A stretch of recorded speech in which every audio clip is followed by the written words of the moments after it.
Welcome.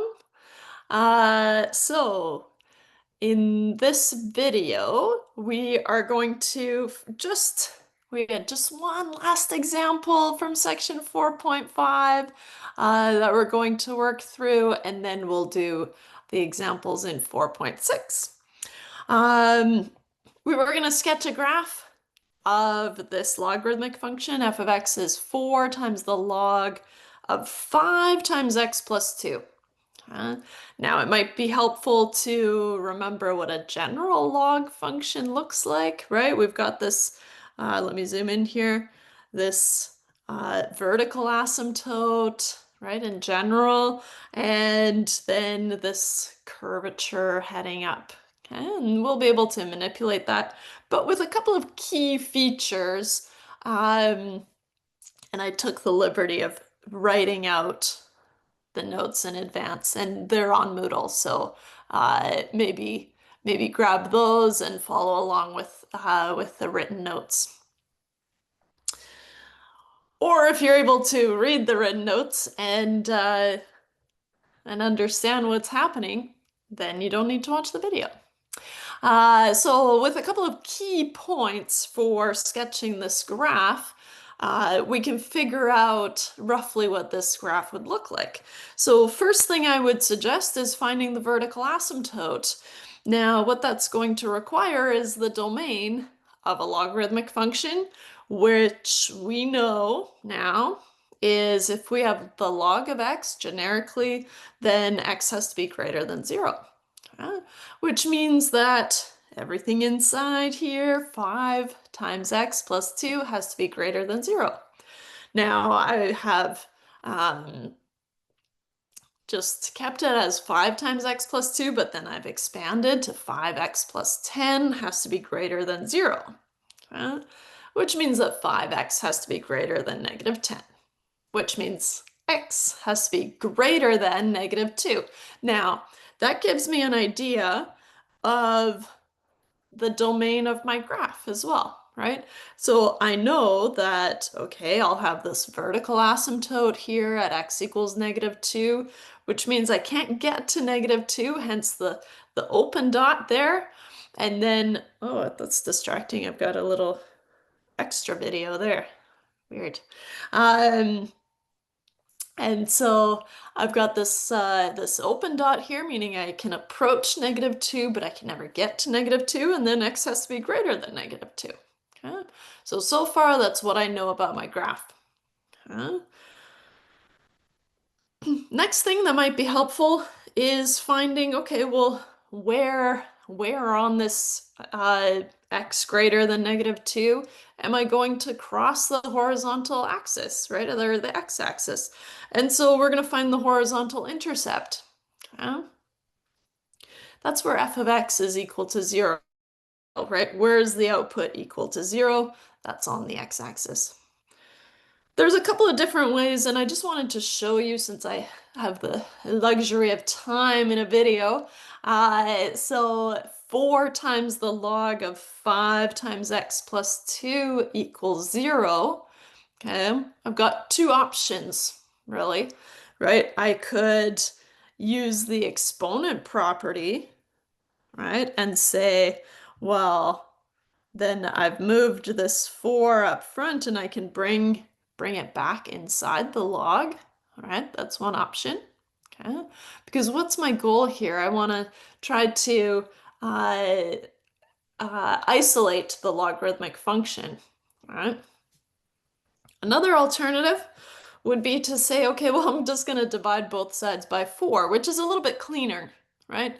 And so then 0 divided by 4, that's why it's cleaner, is 0. Okay? What you'll find and why I wanted to do it is because, oops, shouldn't draw through all of it, should I? Right, this 4, so divided by 4, still makes 0. Trying to show it a little bit as best as I can. Okay. Notice that we get to the same place with our log.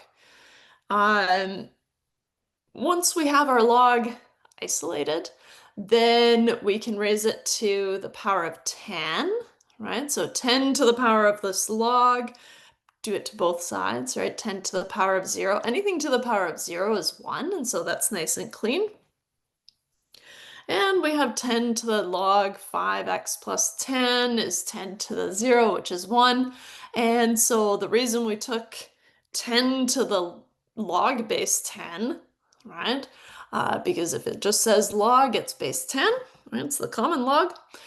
And the reason we did that is because they cancel, right? And they drop down and I'm left with the exponent. So on this side, I have 5x plus 10 to the power of 4 is equal to 1, which if I take the fourth root of both sides, and remember how you take the fourth root is to the power of 1 over 4, or I don't have my other calculator. This calculator has a fancy root anything button, but usually I don't end up using it. I just use this property, the exponent property, that I can rewrite it as 1 to the power of 1 over 4. Okay? 1 to the power of 1 over 4 is still just 1. Okay? And so then I have 5x plus 10 is equal to 1. Subtract 10 from both sides. I get 5x is negative 9. Divide by 5 on both sides, and I get x is negative 1.8, which checks out with our original domain, right? That is larger than negative 2. So that's a good first check-in point. Okay? But picking up here where we had divided both sides by 4 to isolate the logs, right? We still get 10 to the power of log base 10 of 5x plus 10 is equal to 1, which gives me 5x plus 10 is equal to 1, 5x equals negative 9, and so x is negative 1.8. Same as we found over on the left-hand side. So I just wanted to show you there's a couple of different ways, and I've done that in some of the other examples as well, just so it's not as mystifying. There's always a few different ways of solving it. Okay? You'll end up with the same answer. So what that means is if x equal to negative 1.8 is a horizontal asymptote, then that means it's going to cross the x-axis at negative 1.8. Now, I shouldn't draw this curve quite yet because I have to then find the vertical intercept. The vertical intercept is the function evaluated at x equals 0, which is where we cross the y-axis, right? I saved that one for last because it's always the easiest and it's the most fun. And so plugging in x equals 0 here, right? Oops, there, catching up. We get 4 times the log of 5 times 2, so the log of 10. Now, what's the log base 10 of 10? We know that's 1, right? By the logarithmic properties, 10 to the power of something equals 10. Well, 10 to the power of 1 is 10, which means that the log base 10 of 10 is 1 times 4, leaving me with just 4. So that's nice. And so, or you can use your calculator to confirm. Right? That's allowed. So then I plopped that 4, that f of x equals 4 on our graph. And that's going to give me an idea of if things have been flipped. Now, I didn't see a negative there, so I suspected it wasn't going to be flipped, right? But now it's confirmed, right? And so I want to start down here and kind of curve my way up through f of x equals 4. Now let's see if I can put that back in. There. Ta-da! Okay. So, just a couple of key features that allow you to sketch the graph of a log. But of course, like I said, a key component is just remembering what the general form of the log looks like, which looks like this. Nice. Now that was the end of what we started last day. Okay, and so just a quick note on transformation. So any transformed logarithmic function can be rewritten in this form, a times the log of x minus b plus k, or a flipped version of it, right? Horizontally reflected, where x equals b is the vertical asymptote. For us, I'm happy with if you're given if you're given a function like this, a logarithmic function, I ask you to sketch it.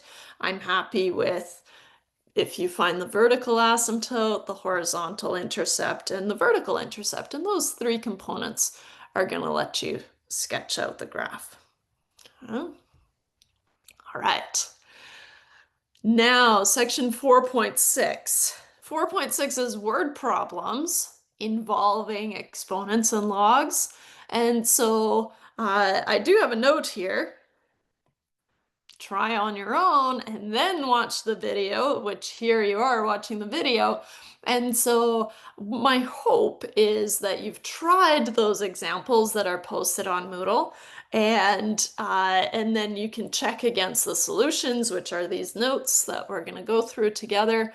And then if there are any questions that you maybe want to fill in some gaps on, then you can watch that portion of the video. And so anything that you feel comfortable with, you don't have to watch, but here we go. So section 4.6, exponential and logarithmic models. How this section is going to go mostly is it introduces a concept such as half-life. Okay. And then we'll solve some questions involving half-life. Okay. And just in general, right, we're going to use this decay function. Okay, so let's read about half-life and why it would be decay. So the half-life of a radioactive isotope, or a lot of things actually, is the time it takes for half the substance to decay. And so if we have a decay function like this, right, then if we start here, kind of made it small, right, start here at this initial value and then we end up at half that value, that's going to take some amount of time, right? And so that's the half-time, or half-life, I guess. Half-time is something different. We've got two options for our exponential function, right? We can use the continuous function. F of x is a times e to the k times t. Now remember, k is that continuous rate, right? Or we can use f of x as a times 1 plus r to the t, or more simply, a times b to the t. Okay. What you'll find is a lot of these questions involve the annual rate, okay, which is going to be this r. And so that's why I wanted to highlight that we've got all these different versions of the exponential function, and which one we choose kind of depends on what information we have. So here's an example. So a radioactive substance decays following the equation f of t is 100 times e to the negative 0.036 times t. And we want to find the half-life. So how long is it going to take to go from this initial amount, 100, right? That's the same, this a, right? A in either equation is still the initial amount, right? The starting point. So we start with 100, okay? And we want to find how long is it going to take to get to 50, okay? So we have our f of t, right? Just rewrote the function, and we want to find t when f of t is 100 divided by 2, which is 50, which we already said. So what you're going to do is you're going to force f of t to be 50, right? So starting at 100, what's it going to take for t to get me to 50? Okay? And we're solving an exponential function here, which means I need to isolate the exponential function first. Now, in order to do that, I need to divide both sides by 100. In terms of your work, I do have a little arrow here where you're allowed to skip. Okay. Mostly because a lot of these calculations are just a little bit more efficient if you just do them in your calculator, kind of boom, boom, boom, instead of stopping to write them out. So I totally understand that. But there are a couple of key components that I need to see. And so 50 divided by 100, 0.5, is equal to e to the negative 0.036 times t. Now, if I want to solve for something in the exponent, right, then I need to use logarithmic properties, where if I take the log of it, then I'm able to bring that exponent downstairs. Okay. Now I have the log or the natural log, right? I've got that bad habit of just calling it the log. The natural log of 0.5. Why did I use the natural log? This is an exponent base e. And so in that case, the natural log is really the best way to go, right? Because the natural log of e, log base e, so it means e to the power of something equals e, well, that's going to be 1. And so the reason we use natural log here is because it's going to cancel right away. And the natural log is a button on your calculator, right? And so, and on any scientific calculator. So once I take the log of both sides, right? Mission accomplished here. I have brought this negative 0.03x, 0.036t downstairs times the log of e, which is just 1. Right? Now you're allowed to skip from this first line down to here, right? But I want to see that you knew to take the log of both sides, and whenever I do the thumbs up, it wants to do the thumbs up thing in here, but and I want to see that you knew that the natural log of e is 1, right? And so that's how we're left with t. Now, solving for t is relatively easy, right? We can divide both sides by negative 0.036, and because t is time, right? This is the exact answer, the natural log of 0.5 divided by negative 0.036, but that's hard to communicate, and so usually we use a decimal version, and so t is roughly 19.254 and units of time, right? The question didn't specify, and so that's okay. All I'm looking for is the number. Oh, nice. And so that's how long it would take to get to half of the amount. Okay.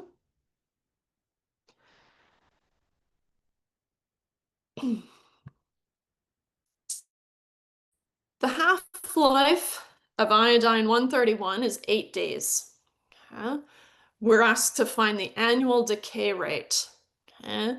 Now, the annual decay rate, or any annual rate, is R with t in years.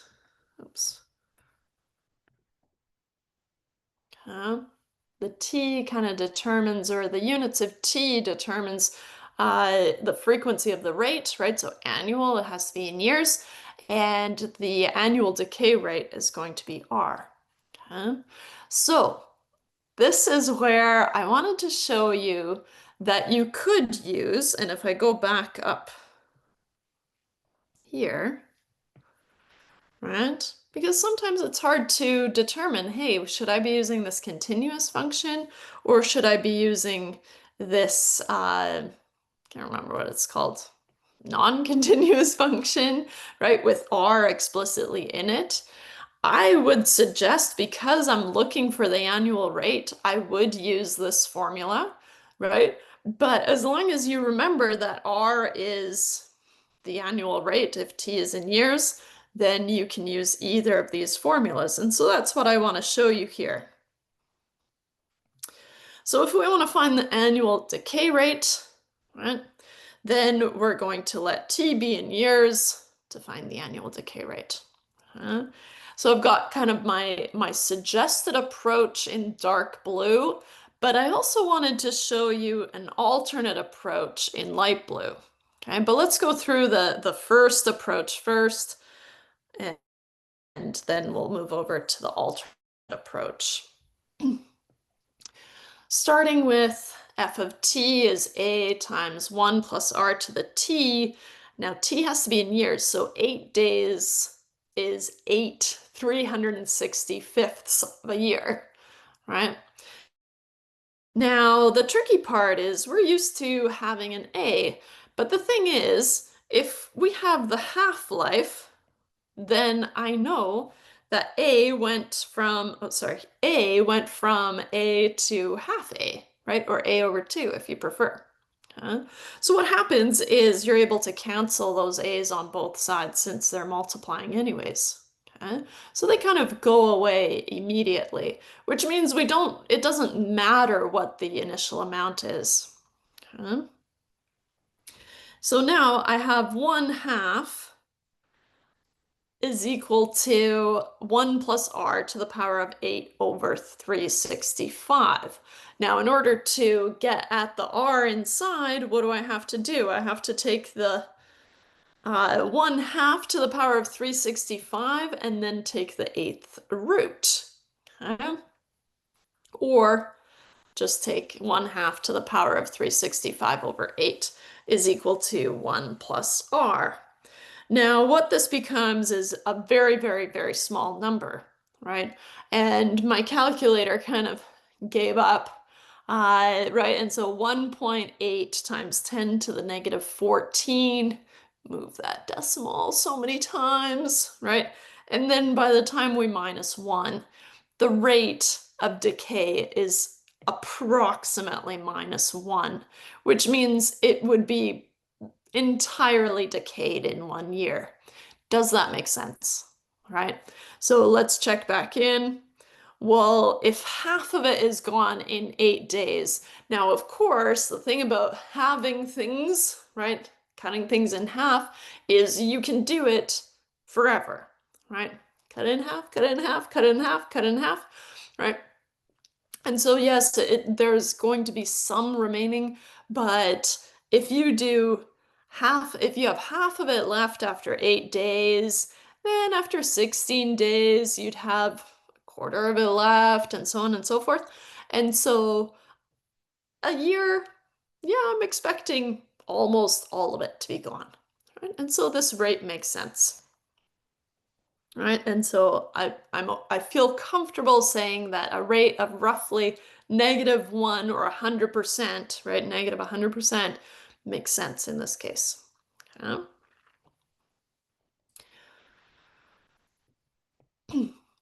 Just to show you, now I'm not going to do this for all of the questions, but I do want to show it here so that you have an idea of, okay, it doesn't matter which equation I pick here, as long as I remember that I want to find r, right? And so if we start with the continuous function, right, and we do the same thing, same trick, right? A starts at A, and then it ends up at half A after 8 days, right, where t is still in years, 8 over 365. Okay. Then I cancel my a's, and I guess I can do that here. Right. My a's cancel, and I'm left with 1/2 is e to the k to times 8 over 365. Now, to get at this k, which is what I'm trying to solve for now, I need to take the natural log of both sides. That's the best option, okay, because I have base e. So I have the natural log of 1/2, and I've already written it out as canceled here. Right, the natural log of e to the k times 8 over 365 is just k times 8 over 365.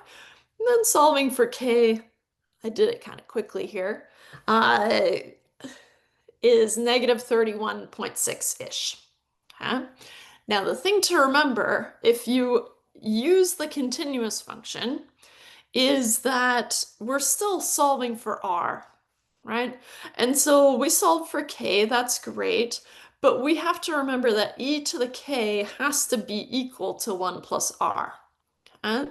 And so if we take e to the negative 31.6, blah, blah, blah, blah, blah, keep all your decimal places, it's very important in this case, then look at this. I get the same result, right? And so it doesn't matter which approach I take, as long as I remember that I'm solving for r, I end up with the same tiny little decimal, 1.8 times 10 to the negative 14 is equal to 1 plus r, and so then r is still roughly negative 1. Okay? Nice. So just wanted to show you the side by side, so it's not so scary, because otherwise I feel like it's hard to pick which equation I need, right? And so remembering for the annual decay rate, we're solving for r, and you want to force t to be in years. The trouble with using r as negative 1 as it is, right? And that's what your calculator is going to say. Okay. And so is that if you put it back into the equation here, right, you're going to just get 0 to the power of t, and it's not going to get you anywhere. Okay. And so how much will remain in 20 days? Okay. And so notice here we have 8 days and then 20 days. And so what I'm going to suggest you do is find the decay function in terms of t in days instead. A little bit extra work, but at least you can have a function that works. So if we do the same thing, right, but now I'm letting t be 8 days, right, letting t be in days instead of a year, right, or as a fraction of a year. So then I get 1/2 to the 1 over 8 is 1 plus r, and so then I get this negative 0.08299, blah, blah, blah, blah, blah, is my daily rate, right, of decay. So then, and I've indicated that I'm using all my decimals by storing it. I stored it in A.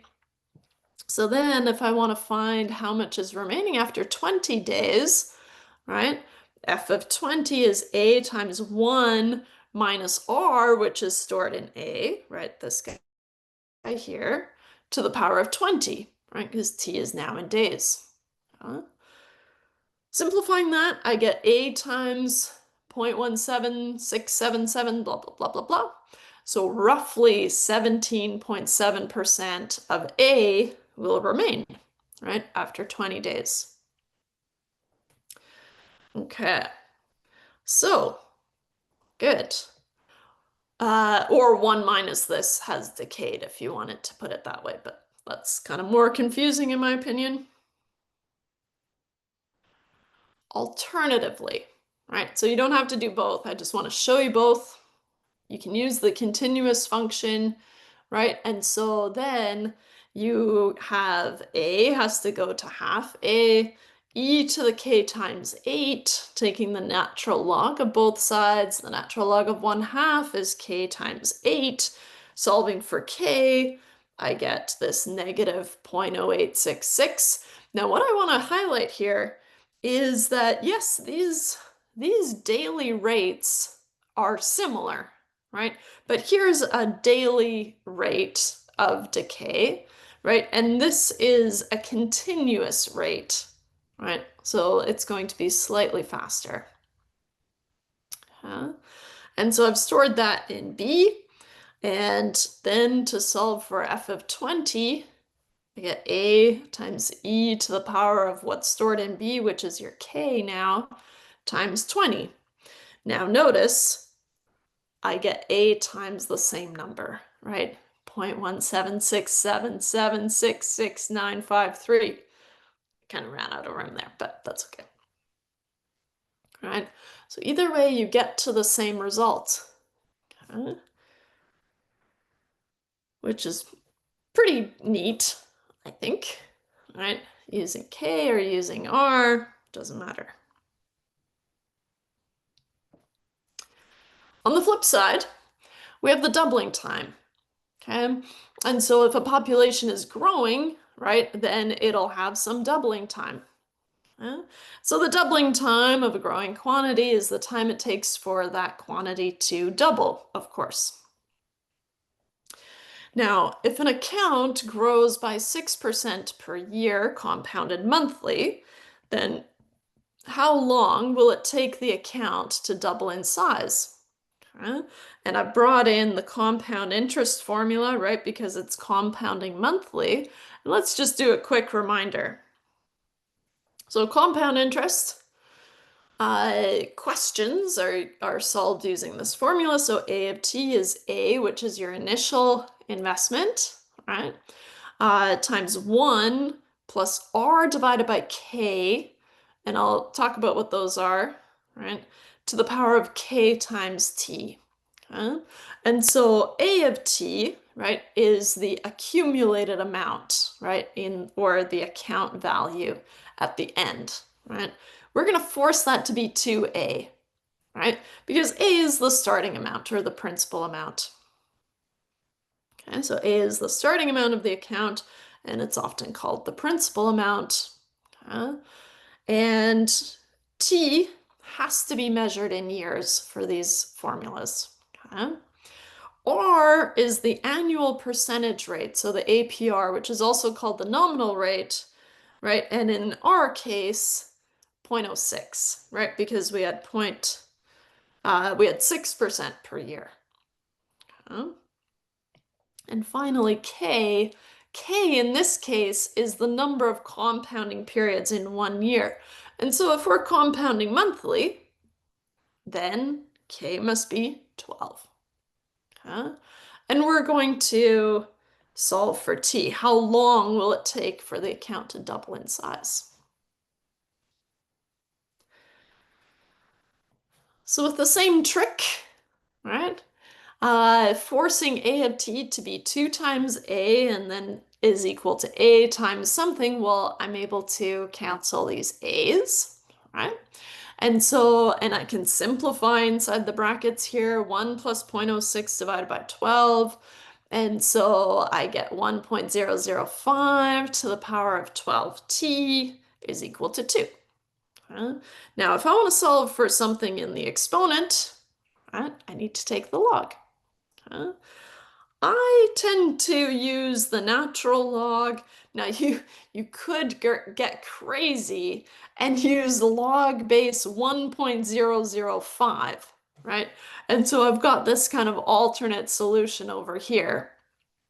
We'll parking lot that for now because most people are fine just using the natural log, right? Or log base 10 if you want.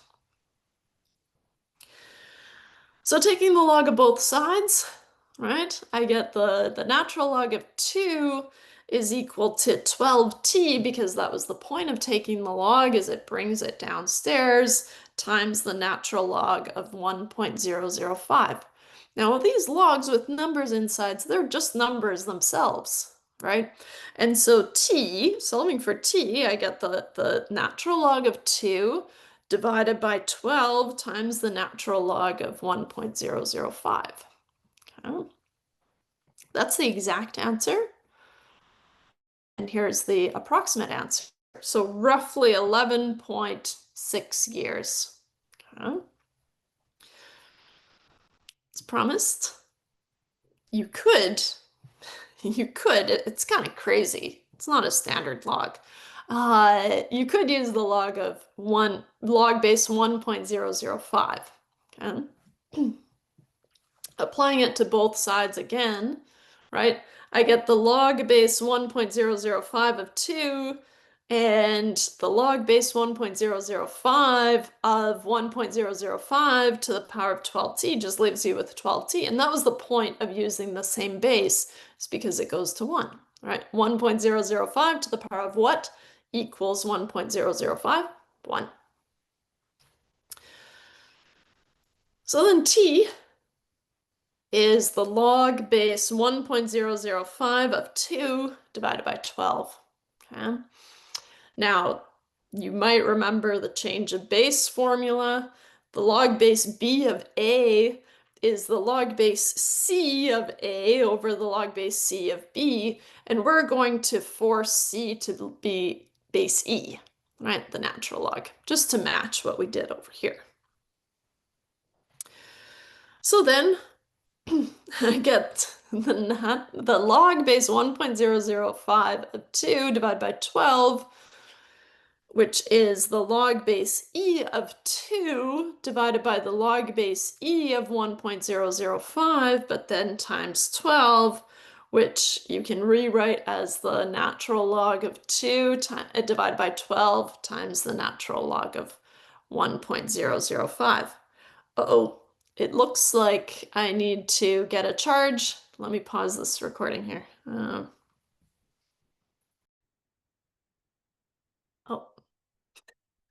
Pup's upset. Okay. I'm all plugged in now. Let's see here. So I've got the natural log of 2. Let me just pause again. She was doing so good for the first part. Now the second part, she's bored.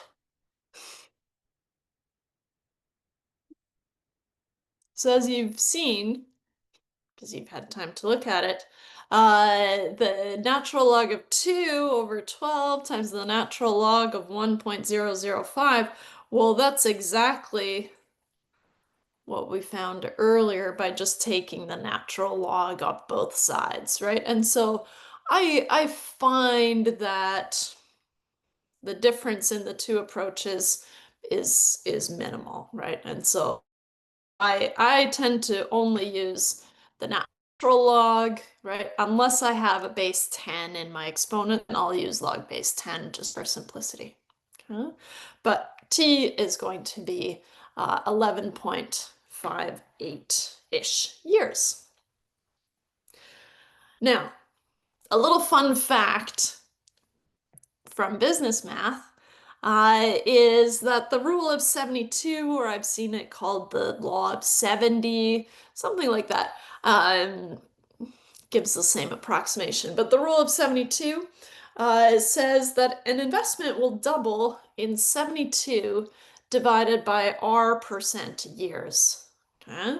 And so you keep your rate as a percentage in terms of the investment. And so, for example, if the rate is 6%, right, then you can quickly take 72 divided by 6 and say, okay, fine, that any investment would take 12 years-ish to double, okay? Which is what we found here. We found exactly 11.58, but we had a rate of 6%. Oops, let it catch up here. And notice that it doesn't matter the compounding frequency because it's just an approximation, but just kind of a nice rule of thumb, if you're going to the bank and you're discussing interest rates, then it's nice to have an idea of how long something will take to double. All right. And so 12 years for $1 to go to $2, for $1 million to go to 2 million, right? It doesn't matter the amounts. Huh? Nice. So it's kind of lagging. Here, let it catch up. Hopefully it wasn't too glitchy. A population of fruit flies doubles every 10 days. Okay. Find the annual growth rate. So again, we want to find R where T is in years. Okay. Then we're going to find how large will the population be in 20 days, right? How large do you think it'll be? If it doubles in 10 days, then another 10 days should quadruple, right? But we'll get there. And then how large will the population be in 45 days? So, although you could use the continuous rate function, I'm not going to. I'm going to stick with, okay, if I want the annual growth rate, I am going to solve for R and let t be in years, right? I think that's the smoothest way to do it. So if I want to have a population double, right, doesn't matter where I start, I can start at A generically, right? Then I go from A to 2A. A times 1 plus R to the power of 10 over 365, right? Because t should be in years for the annual growth rate. Then, to solve for R, let me zoom in here, right? I have 2 to the power of 365 divided by 10, right? Just kind of moving that 10 over 365 over to the other side in the powers is 1 plus R. Now I get this very, very large number, which makes sense, right? If you're thinking about, okay, well, we're told that a population of fruit flies doubles every 10 days. In a year, it should be really, really large, right? So I get this massive number, 9.7 blah, blah, blah, times 10 to the 10, okay? And that's the rate, okay? That's the annual rate. Annual growth rate, I should say. Because I have a number and it doesn't kind of cancel out. So earlier we had 1 plus basically -1, which would make 0, and so that's hard to work with. Now that I have a number that's not going to cancel with this 1, I can just go ahead and use it, right? And keep t in years, whereas earlier we switched to days because our rate wasn't really useful to us, right, in our formula. Whereas now I can use it. And so if I've stored this huge number in A, then if I want to find f of 20 over 365, right, after 20 days, then I have A times 1 plus what's stored in A to the power of 20 over 365, which simplifies to 4, right? A times 4, okay?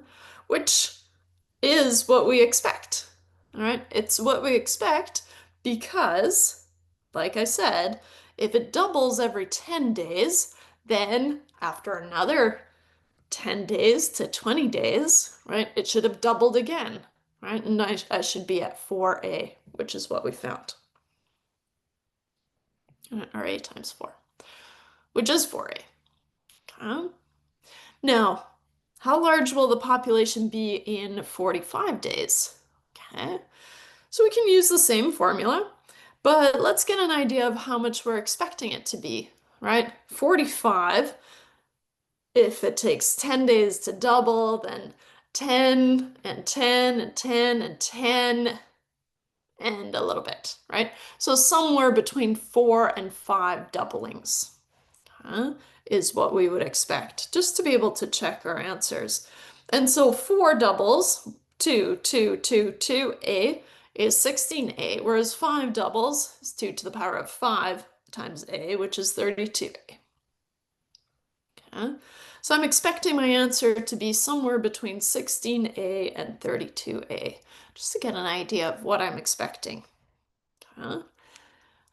Using the formula though, right? Easy enough if you've got your rate stored, right? Then you get A times 1 plus what's stored in A to the power of 45 over 365, which puts me at 22.6, blah, blah, blah, times A. Now, that checks out because I was expecting it to be between 16 and 32 and 22.6. I'm happy with that number. It's between those two values. Right? And so it's what I'm expecting it to be, or it's roughly where I'm expecting it to be.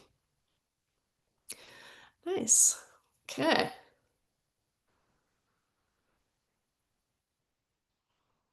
So we've talked about half-life, doubling time. Another common use of exponential functions is Newton's law of cooling. Okay? Now, Newton's law of cooling says this. The temperature of an object, which is going to be just capital T, in surrounding air with temperature T, and notice the subscript S, okay, will behave according to this formula. So T of T, so the temperature at time T, is A times e to the kt. Now that looks familiar, plus T subscript S, which is the temperature of the surrounding area. T is time. A is a constant, which is determined by the initial temperature of the object. Now, it's no longer going to be the initial temperature necessarily. Okay? K is a constant, which is the continuous rate of cooling of the object. Okay? And so some common examples include, okay, you've got a freshly brewed cup of tea and you put it in a room at a certain temperature, then how long will it take for that cup of tea to reach room temperature? That kind of thing. Okay. Now we've got a turkey. A turkey is taken out of the oven at 165 degrees and placed in a 70-degree room. Now, I really hope that these are Fahrenheit because man, that would be so hot in Celsius. So let's say it's in Fahrenheit, makes sense. A turkey is taken out of the oven at 165 degrees and placed in a 70-degree room.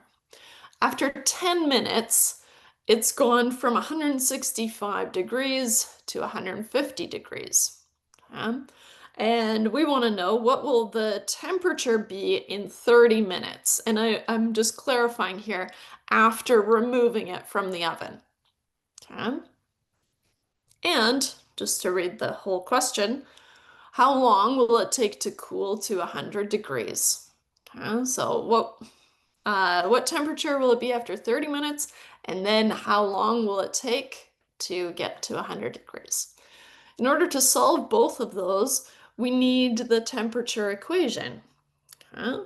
And so we can use Newton's law of cooling, which says T of T, the temperature at time T, is A times e to the kt plus T subscript S. Now we are given a couple of things.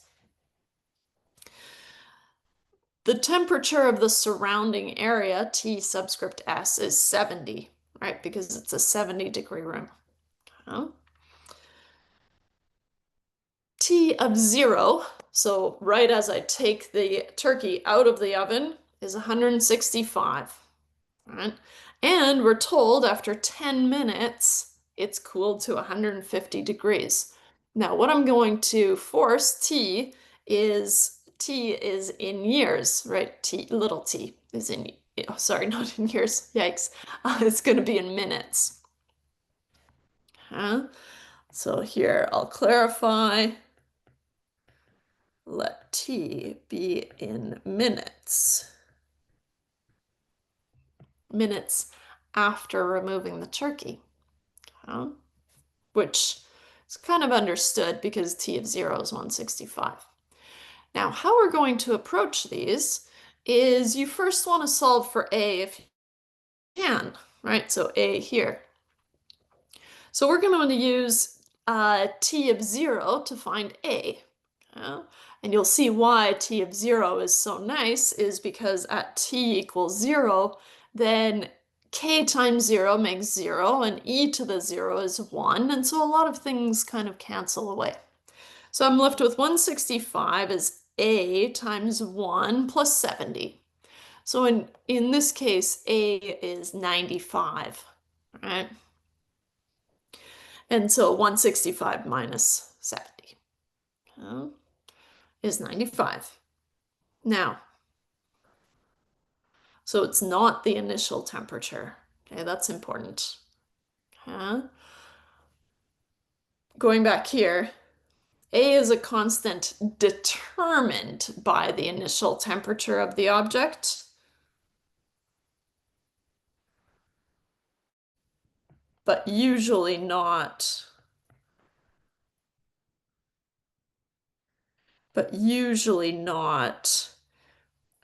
equal to T at 0. Okay. So we have to do a little bit of work, not too bad. So in this case, A is 95. Now, T of T, I know A is 95, so I'm going to plug that in, and I have e to the power of k times t. Now, I didn't have to deal with the k since I multiplied by 0, so that was a nice perk, right? And then plus 70, which is the outside temperature, or the temperature of the room in this case. Now I'm going to use T of 10, which is, so my second point, my second data point, right? T of 10 is 150 to find K. So T of T is going to be 150, and I'm going to force T to be 10, all right? And then I can solve for K. So subtracting 70 from both sides, I get 80 is 95 times e to the 10k. Divide both sides by 95. Take the natural log of both sides. I get the natural log of 80 over 95 is the natural log of e to the power of 10k, which just drops down to 10k. Solving for k, I get the natural log of 80 over 95 divided by 10, which is here. That's the exact answer. And then an approximate answer, right? And in this case, I've just saved 4 decimal places.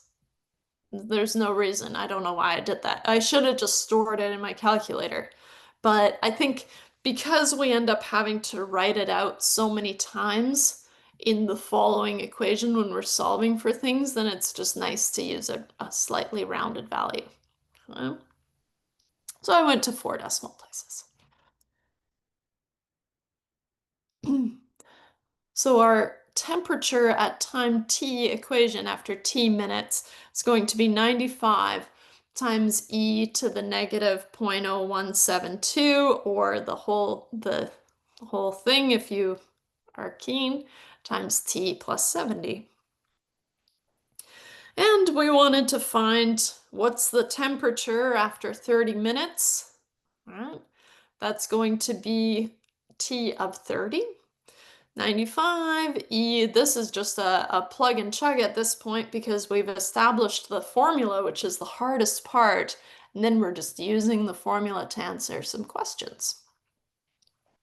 95 e to the negative 0.0172 times 30 plus 70 puts me at 126.7 degrees Fahrenheit in 30 minutes, or 30 minutes after taking it out of the oven. Part B, I guess. How long will it take to cool to 100 degrees? So now T of T is going to be 100. Whoops, there. And we have to solve for T. All right, so we force it to be 100, and I want to solve for T, which I can first, I need to isolate my exponential function just like we have been doing. So I need to subtract 70 from both sides and then divide both sides by 95. Take the natural log, right? Same procedure as what we've been doing to try to get this T downstairs so we can actually solve for it, all right?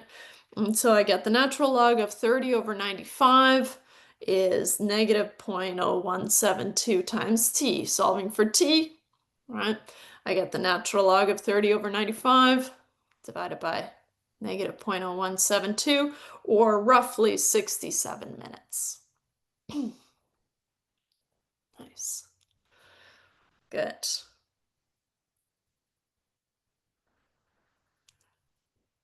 this one is always kind of gruesome but interesting because if you've ever watched any crime shows, right, then this is how they figure out kind of time of death from temperatures. Okay? A dead body is found. Its temperature was 85 degrees when they found it. After 30 minutes, its temperature is measured again to be 82 degrees. So slowly dropping. If the surrounding air temperature is 60 degrees, when did this person die, assuming the body temperature at the time of death was 98.6 degrees? A couple of different approaches. I've got a quick little note here. I'm going to let t equal 0 when the body was found. Okay, that's only because it's the easiest. Okay, it's the easiest way to solve this. You have a couple of options, including letting t of 0 be 98.6, but it makes it really hard to solve for. Okay, and so I would recommend just letting t equals 0 be the time when the body is found, which means that the person died at a negative time point, right? Kind of earlier than t equals 0, right? And so that's okay. Sorry, I gotta have some water. I'm gonna pause this. Yeah. Ooh, talking. So if we let t of 0 be 85, because that was the temperature when the body was found, and then we know that t of 30, so 30 minutes later, is 82, we're also told the temperature of the surrounding area, I guess, is 60 degrees. So we have our general Newton's law of cooling formula. T of t is a times e to the kt plus ts. If we're forcing t to be 0, then we know that at the temperature is 85, right? And so 85 is a times e to the k times 0 plus 60. Nice perk of t equals 0 is that e to the 0 makes 1, and so it kind of goes away, and it's easy to solve for a equals 25. There she is. Hey, cutie. A little distraction. Maybe more for me.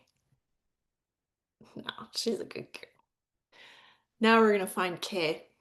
Okay. So same layout, right? Use t of 0 to solve for a, and then use the second time point and temperature measurement to solve for k. Okay. And so we get t of 30, which we're told is 82 degrees, and now I know that a is 25 times e to the k times 30 plus 60, and if I take 82 minus 60, I get 22 is 25 times e to the 30k, divide by 25 on both sides. Trying to solve for k in the exponent, which means I have to take the log. The only choice here is the natural log, really, unless you want to make a mess, because that'll cancel nicely. Okay. Natural log of 0.88 is 30 times k.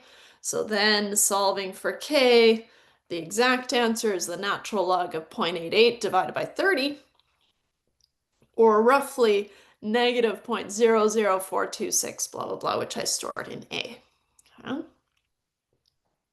Which means the overall temperature formula is going to be 25 times E, and then I did only write 5 decimal places, but I indicated that I used the full function stored in A, times T plus 60. Now, we want to find the time of death, right? When did the person die?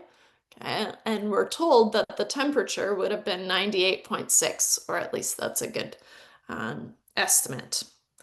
So what we're going to force is let t of t be 98.6, and we're going to solve for t.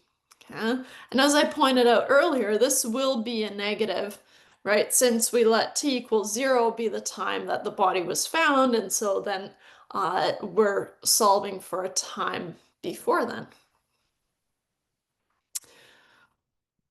So 98.6 must be 25 times e to the negative 0.00426t plus 60. Solving for t means that I need to isolate that exponential function here, right? And then take the natural log to cancel out that e and drop down the exponent out front. Solving for t, then I get, and I have indicated here that I'm still using the full number stored in A, but just writing 5 decimal places, which is a nice compromise, I think, because then you don't have to write out the full number, which isn't even the full number, right? It's just how many you can see on your calculator. And so it's kind of a compromise, right? Write out a few, but then tell me, hey, I'm going to use the full number. Right? So t is approximately negative 101.9396 minutes, which means that the person died approximately 102 minutes before it was found, right? And that's what the negative is saying. Nice. That one's gruesome but interesting, I think.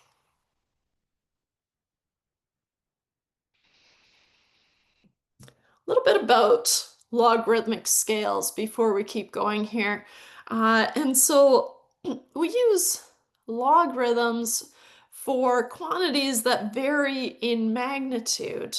Okay? And so a standard scale of measurement is not always effective. Okay, and so when we use logs, it can make the values more manageable. Okay. And so, for example, if the average distances from the sun to the major bodies in our solar system are listed, then what you'll see is in millions of kilometers, right? Mercury, 58 million kilometers from the sun, right? 108, 150. But if we kind of jump from the first value, 58, to even the second to last one, or 1430, 2880, 4500, right? That jump from 58 or even 108 to 4500 is huge, right? And so we have this kind of close measurements, and then they kind of get out of control, right? So what we do is if we take the log of each value, okay, and we're going to use log base 10 in this case, okay, then what we get is 58. The log of 58 is 1.76 log base 10. Okay. Now, even when I take the log of 4,500, it puts me at 3.65. Okay. So you'll notice if we compare these two scales side by side here, right? On the original scale, just with the distance, right? All of these Mercury, Venus, Earth, and Mars, they're all kind of smushed up at the very beginning of our number line, right? Whereas if we use the log scale, then what happens is they're all kind of more evenly distributed. Okay? And so we think of it as it kind of becomes a linear scale with equally spaced values. And so that can be beneficial, especially in terms of kind of graphing things. Okay? Because otherwise, a lot of things will be smushed down here at the bottom with just a few stragglers up in the extremes, right? Whereas here, if we take the log, then then we get kind of more evenly spaced values. Okay.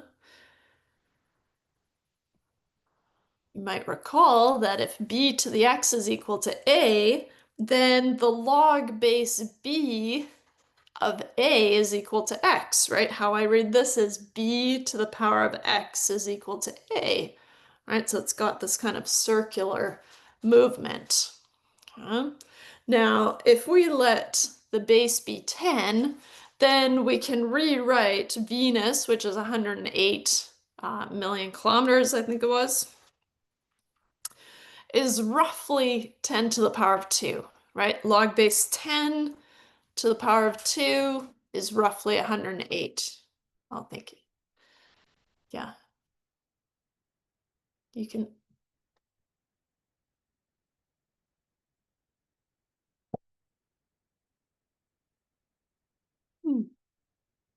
So, uh, just as an exercise, what value does the point plotted on each log scale correspond to? And so here I've got 3.25 is this dot, which tells me that I have log base 10 of x is equal to 3.25.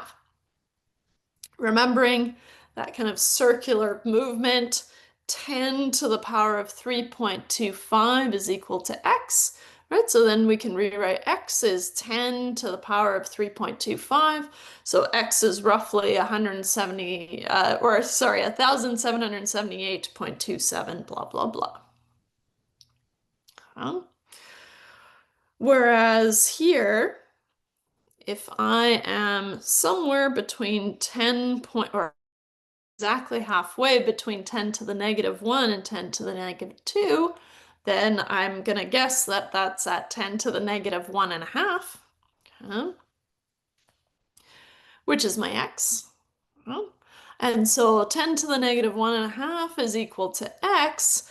Well, if I kind of don't want to use a calculator, I can use log base 10, right? And on the log scale, it would correspond to negative 1.5 is equal to the log of x, right? So we're trying to get it back to that log scale. Just moving between the two. Okay. Which brings us to orders of magnitude. Okay. So if you have two values A and B, okay, then to determine how many orders of magnitude A is greater than B, what we do is we take the log of A over B, okay, which is going to be the difference in orders of magnitude. Okay. For example, if we have A is 10,000 and B is 100, then I can rewrite A as 10 to the power of 4 and B as 10 to the power of 2. Okay. Then the difference in the order of the magnitude, or order of magnitude, is the log of A over B, which is the log of 10 to the 4 divided by 10 to the 2, which simplifies to the log of 10 to the 2. But this is log base 10 to the power of what equals 10 to the 2? Well, 2.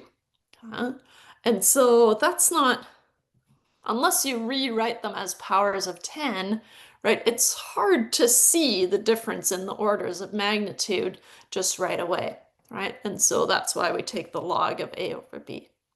Okay. And that's so the B of 100 and A of 10,000 is 2 orders of magnitude larger than B. Okay. So the moment magnitude scale, okay, is for earthquakes. So for an earthquake with seismic moment S, a measurement of earth movement, okay, so it's a measurement of movement, the MMS value, or the magnitude of the earthquake, is calculated by M, which is 2 over 3 times the log of S, which is the seismic moment S, which is the measurement of movement, divided by S naught, so S subscript 0. S subscript 0 is 10 to the 16, which is a baseline measure for a seismic moment. Let me just, sorry, so many disruptions today. Okay. Um, so s to the power, or s subscript 0 is just going to be 10 to the 16. All right.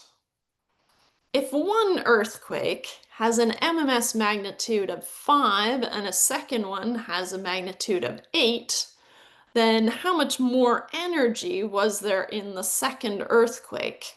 And so when we're talking about energy, okay, then we want to talk about a measure of uh, Earth movement. Okay? So let's start with what we know. Okay? And so we have 2 over 3 times the log of s over s subscript 0. Now, s subscript 0 is just 10 to the 16, so it's just a placeholder. Okay? So what we're told is that we have 2 different MMS values, right? And so we have 2 different values of M. So for earthquake 1, let me keep the question on the screen here. Earthquake 1, we had an MMS of 5. So 5 must be 2 over 3 times the log of s over s subscript 0. For earthquake 2, we have the same thing, but 8 for our MMS. So if we kind of solve these side by side, right, if I am trying to solve for s in both scenarios, trying to get my pointer here, then I need to isolate the logarithmic function, which I do by multiplying by 3 and then dividing by 2. So I get 5 times 3 over 2 is 7.5, which is the log of s over s naught. And so now if I have the log base 10, then I want to take 10 to the power of both sides, 7.5, and the log of s over s naught. 10 to the 7.5 is s over s naught. Now, how I've indicated these 2 different values of s is s subscript 5 is 10.75 times s naught, right? I say naught as in null, which is 0, s subscript 0. And so 10 to the power of 7.5 times the baseline. Okay? If we do the same thing for earthquake 2 over here, whoops, then I'm solving for s subscript 8. I get 10 to the 12 times s naught. So 10 to the power of 12 times the baseline. Now the difference in the orders of the magnitudes, let it catch up here. I don't know why it's so laggy. The log of S8 divided by S5 is, if I plug in those values, 10 to the power of 12 times the baseline divided by 10 to the 7.5 times the baseline.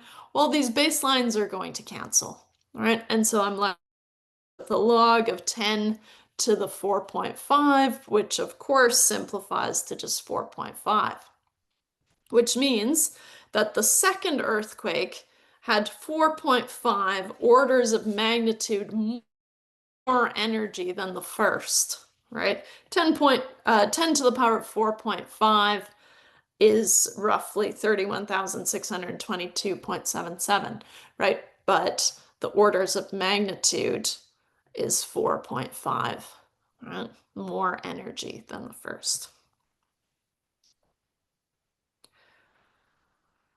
Another kind of earthquake problem.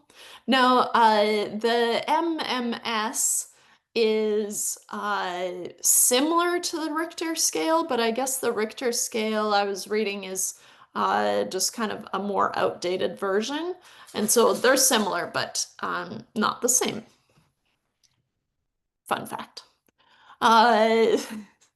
let's say one earthquake has an MMS magnitude of 3, okay?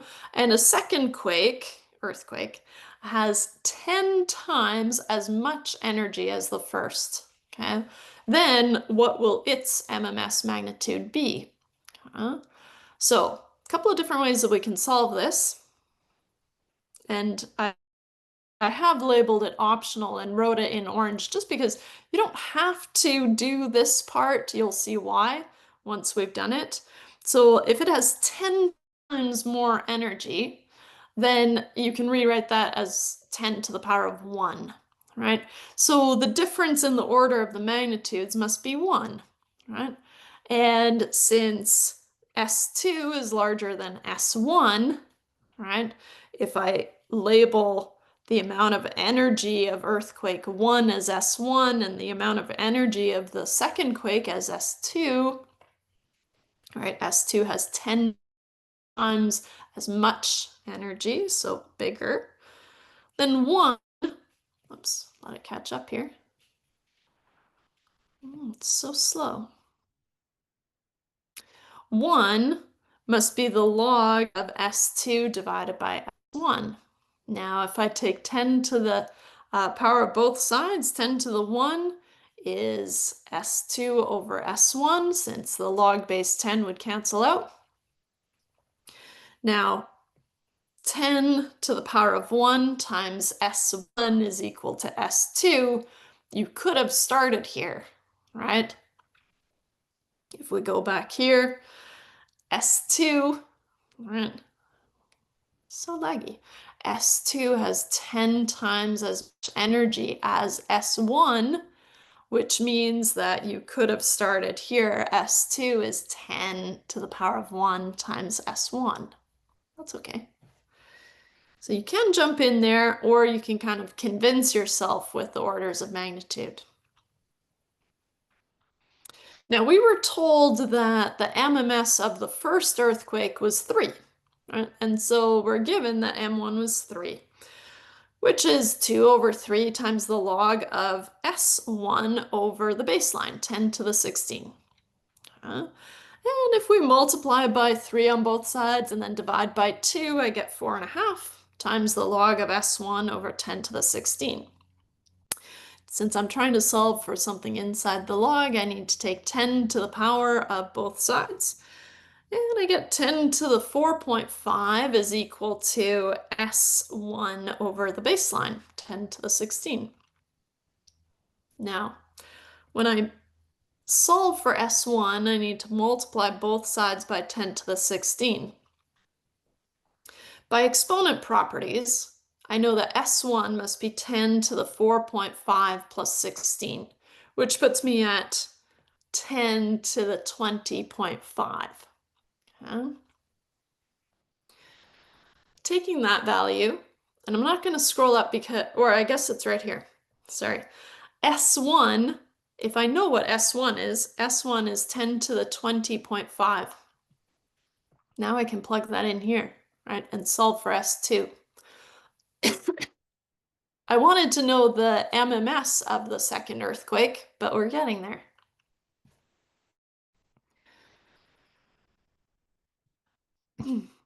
So S2 is 10 times S1. Now I just found that S1 is 10 to the 20.5. So I get 10 to the 1 times 10 to the 20.5. Again, those exponent laws. You add the powers and you get 10 to the 21.5. Okay? That's your S2. Okay? That's how much energy was in the second earthquake. Now we can find the MMS of the second earthquake, which I've denoted as M2. 2 over 3 times the log of S2 over 10 to the power of 16. Now I'm going to substitute S2 is 10 to the 21.5, and by exponent properties, that simplifies to 10 to the 21.5 minus 16. This is log base 10. So I have 2 over 3 times the log base 10, 10 to the power of something equals 10 to the 5.5, Well, that something must be 5.5, and so they just kind of cancel out. 2 over 3, 2 over 3 times 5.5 is going to be roughly 3.66 repeating, which means that the second earthquake had an MMS magnitude of roughly 3.67, okay? Which should be higher. Let me just confirm is the end. So 3.67, which is larger than 3, which makes sense because it had more energy. So I'm expecting an answer larger than 3, of course, but not too much because 10 times as much energy isn't that much. All right. So good work. See you in class.